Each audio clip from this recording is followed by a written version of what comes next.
Hey there, I'm Sheila, and I guess you could say I'm living the suburban dream. I've been married to my amazing husband, Chris, for 4 years now, and it's been quite an adventure. We met in college, both studying business, and there was just something about his smile and easygoing personality that drew me in.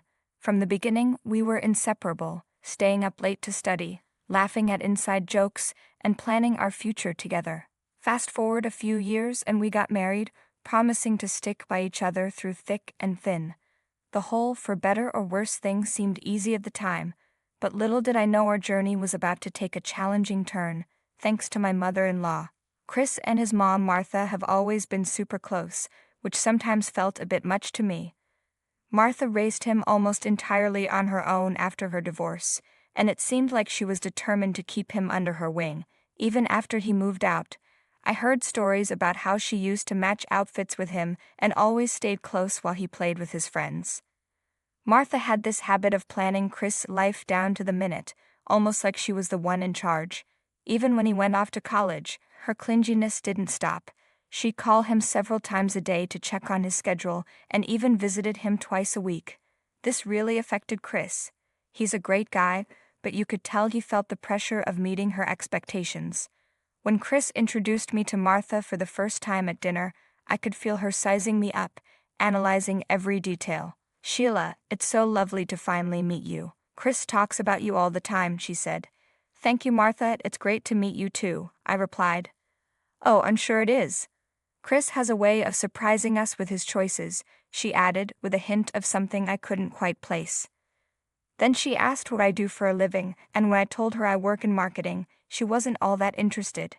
Instead, she started talking about Chris' ex-girlfriends, like Lily, an artsy girl who was always lost in her own world, and another girl who was a musical talent, but too free-spirited for Martha's taste. "Mom, you're embarrassing me," Chris said, trying to change the subject. "No matter who comes into Chris' life, I'll always be the first woman he loves," Martha said with a smile. From the start, it felt like everything I said or did was being compared to what Martha thought was best. If I mentioned a movie I liked, she'd say Chris didn't enjoy that genre. If I talked about a place I wanted to visit, she'd point out that Chris had already been there with her. It felt like she was trying to prove she knew Chris better than anyone, and I was just trying to keep up. Things got even crazier when Martha's kitchen caught fire, turning her house into a mess. She needed a place to stay while it was being fixed, so of course she moved in with us. And the day she arrived, she handed me a 14-page rulebook. Yes, you heard that right, a rulebook. "I'm really sorry about the fire at your place. That must have been tough. You're welcome to stay here as long as you need. Let me grab those bags for you." "Martha."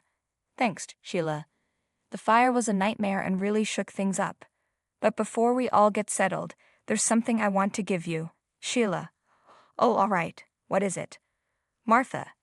It's my little creation, a guide to keeping peace around the house." "Sheila, a guide? Okay, that's interesting." "Martha, you got it. It's just my way of keeping things on track while I'm staying here." "Sheila, what's with all these rules? We don't need a rule book to function as adults, do we?" "Martha. Oh, Sheila, I get it. But having a few ground rules can prevent unnecessary drama, you know? And breaking them might have some consequences."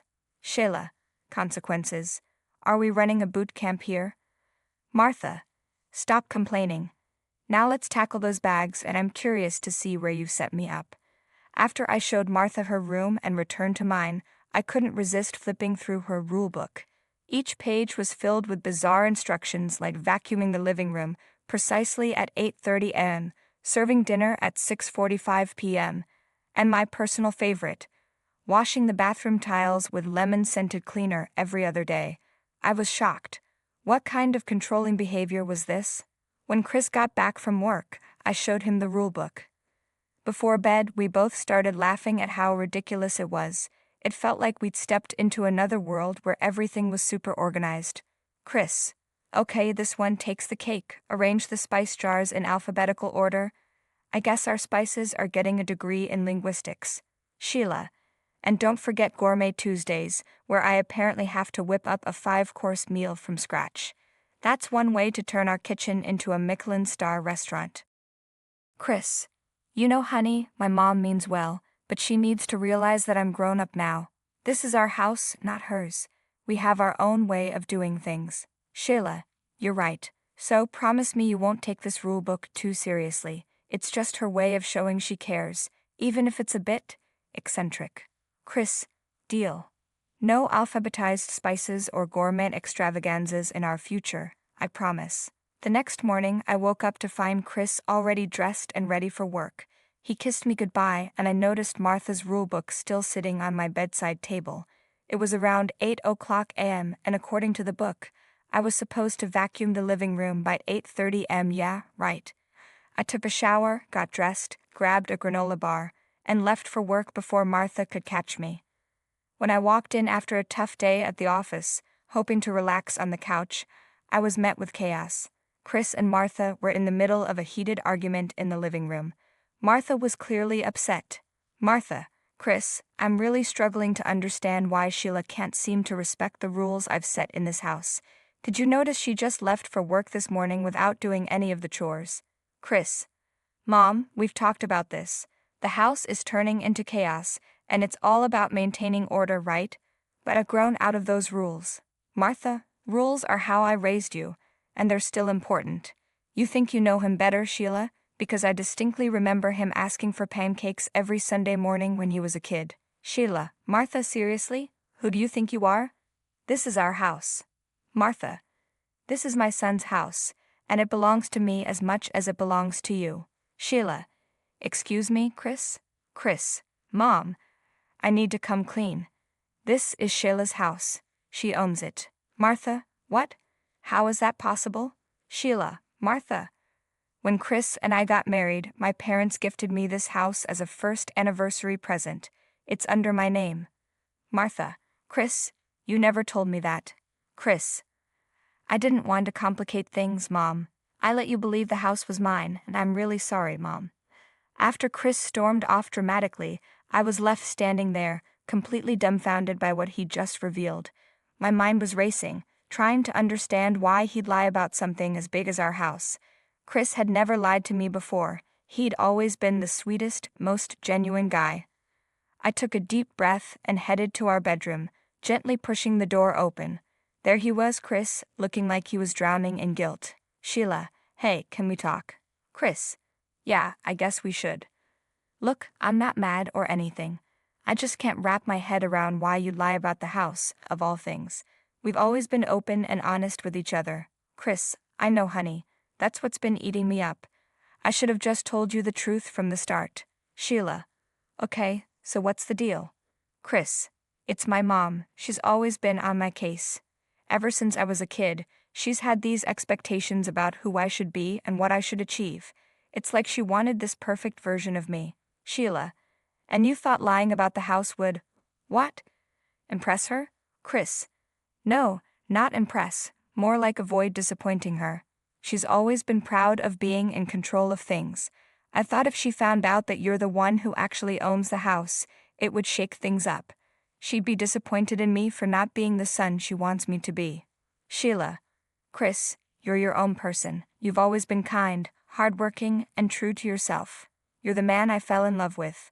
Why did she get to define your worth? Hearing Chris's backstory with his toxic mother really hit me hard. Growing up with that kind of negativity had made him feel like he had to lie to his own mom. The whole situation was so unfair. Chris, the most laid-back and caring guy I knew, was carrying around this heavy baggage from his messed-up family. He deserved better. A childhood that didn't leave him feeling like he had to lie or prove himself. What really got to me was how toxic Martha could be. It made sense why she had no friends and had nowhere to go when her kitchen burned down. I was angry that she had this hold over Chris, making him feel like he had to lie to keep the peace. Her toxic presence was poisoning everything in our lives. The next day was seriously weird. I was getting ready for work, fully prepared for Martha to come at me with her usual chore checklist or some sarcastic comment. But to my surprise, she was completely silent. I left for work feeling a mix of relief and suspicion, wondering if this was the calm before the storm. When I came home after a long day, hoping to relax, I walked into a complete mess. The furniture was moved around, and the vases and plant pots from my beloved indoor garden were nowhere to be seen. Sheila, Martha, what have you done? Martha. Oh, Sheila, I just thought the room needed a bit of a change. Sheila, change? Martha, this is our home. You can't just come in and rearrange everything without even asking. Martha. Well, I thought it would be better this way. And those plants were taking up too much space. Sheila. You know what, Martha? I'm just tired. Tired of your constant need to control everything. I invited you into my home, gave you a space here, and what do? You find new ways to make my life miserable. Martha. Oh please, Sheila, spare me the drama. You're overreacting. They were just plants. When I stepped into my bedroom, I was shocked. My bed was against a new wall. The photo frames on the dresser were cramped, and my desk was in a spot that made no sense.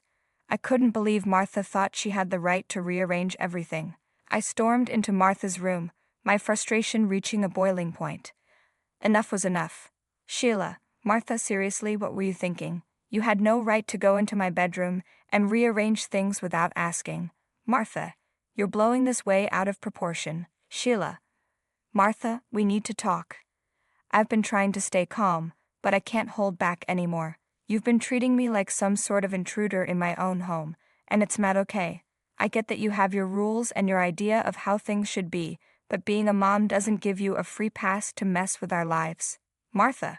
Whoa, where's all this coming from? Sheila. It's been building up for months. Your critiques, your eye rolls, you act like you're the guru of life, especially when it comes to Chris. But guess what? Your way isn't the only way. Believe it or not, I've been guiding him too since his dad left, and I give you props for that. But that doesn't mean you're the boss of our lives. I've seen how your need for control is stressing Chris out. He's walking around like he's carrying a ton of bricks on his shoulders, worried that he's not living up to your expectations. I'm starting to see things clearly now. I notice when Chris hesitates to speak his mind around you, and I hear it when he tries to keep you happy no matter what. Chris is a grown man, and I'm not letting you control him anymore. You've just brought trouble on yourself, Sheila, by questioning me as a parent. You'll see soon. After that showdown with Martha, I was emotionally drained and completely exhausted. I told Chris everything that happened later that night, and I found comfort in his arms. He was like my shield against the emotional storm. He apologized to me and told me that his mom wasn't going to stay with us permanently and that she would be gone soon. Chris' "she'll be gone soon" comment started to make sense, so I didn't let it bother me much. But the next morning, while I was getting ready for work, Martha came up to me out of nowhere and apologized. She said she tried to relax and not interfere. Surprisingly, she stuck to it. Things were going pretty smoothly for a while. Martha seemed determined to be helpful, pitching in with chores and being all nice and cooperative. She even made dinner for Chris and me, and we actually sat down like a normal family to eat. It felt weird, but honestly, it was kind of nice. For a moment, Chris and I started thinking maybe she was turning a corner. But then, in about a week, everything took an unexpected turn. I came home one day after work, and Martha greeted me, asked how my day was, and handed me some homemade protein bars. It seemed like a nice gesture, so I took one and had a bite. I ended up eating the whole thing, but soon after I felt a weird lump in my throat, and my skin broke out in rashes. Panic set in. Did Martha put peanuts in these? I called out for her. You know I'm allergic to peanuts. What did you put in those bars, Martha? Oh my gosh, Sheila, I forgot about your allergy. I didn't mean to, I swear. Seriously, Martha. I could die. I rushed to my room to get my EpiPen, and Martha followed me. Where did I put that EpiPen? I need it now. Looking for something, Sheila? My EpiPen. You rearranged this room. Where did you put it? This isn't a game, Martha. My EpiPen is a matter of life and death. Well, we'll just have to find it, won't we? I could feel my body shutting down, like I was running on empty. My vision got blurry, and a sense of doom settled in. I knew things were seriously messed up. As I was trying not to black out, I heard Chris's voice cutting through the haze. He was on the phone, talking like his life depended on it. An ambulance arrived and the paramedics quickly got to work stabilizing me. The ride to the hospital was a blur, with sirens and beeping sounds all around. It felt like I was drifting in and out of a strange dream until I finally closed my eyes. When I woke up in the hospital, Chris was there, looking worn out but relieved. I was done with Martha's manipulation, her toxicity, and her complete disregard for anyone's well-being except her own. As soon as I was discharged, I had a serious heart-to-heart with Chris. He knew it was time to take a stand too. He had seen firsthand the damage his mother's actions could cause, and he was ready to set things right. A couple of days after I was discharged from the hospital, Chris and I went home. "Mom, we need to talk." "I don't know what Sheila told you, but it was all a mistake. Cut it out. You know what, Mom? I used to think I had a mother, someone who cared, someone who wanted the best for her family. But I was dead wrong. I didn't realize I had a monster for a mom, someone who's willing to manipulate just to satisfy her own twisted need for control." "Chris, no honey. I need to get this out, Mom. You've torn this family apart with your toxic behavior. You've taken every opportunity to belittle and demean Sheila, someone who's done nothing but support and care for all of us. And what did she get in return? Neglect and her allergies triggered because you forgot? It's sickening. You nearly killed Sheila. Let that sink in. You almost killed your son's wife. Didn't you even think about me once? Chris, please, I never meant for things to go this far. I know I've made mistakes, and I'm so sorry for what happened to Sheila." "Mom, listen carefully. You have two choices. You can leave on your own terms, or I'll make sure you're out of here. You can stay in a motel or wherever you want, but you're not staying here. This is where it ends, Mom.